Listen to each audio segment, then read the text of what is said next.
Je hais les créateurs de contenu et les influenceurs, vraiment. Ah bon? Et pourquoi? Parce que c'est la culture du vide, c'est des arnaqueurs.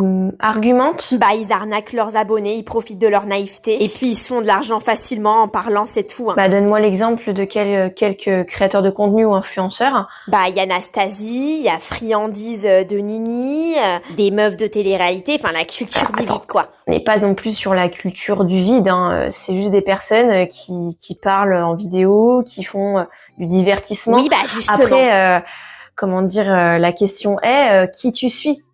Parce que bon, c'est bien beau de dire que les influenceurs et créateurs de contenu, c'est des arnaqueurs, c'est la culture du vide, c'est de l'argent facile.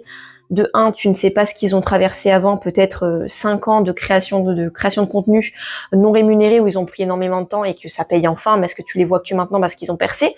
Tu ne sais pas le travail qu'il y a eu derrière, il y a eu des montages vidéo, etc. à faire. Mais la question est également qui tu suis, parce que bon, c'est bien beau de dire que certes, il y a également beaucoup d'influenceurs qui font du n'importe quoi, qui gagnent de l'argent de façon pas très légale et qui ne sont pas très éthiques et honnêtes.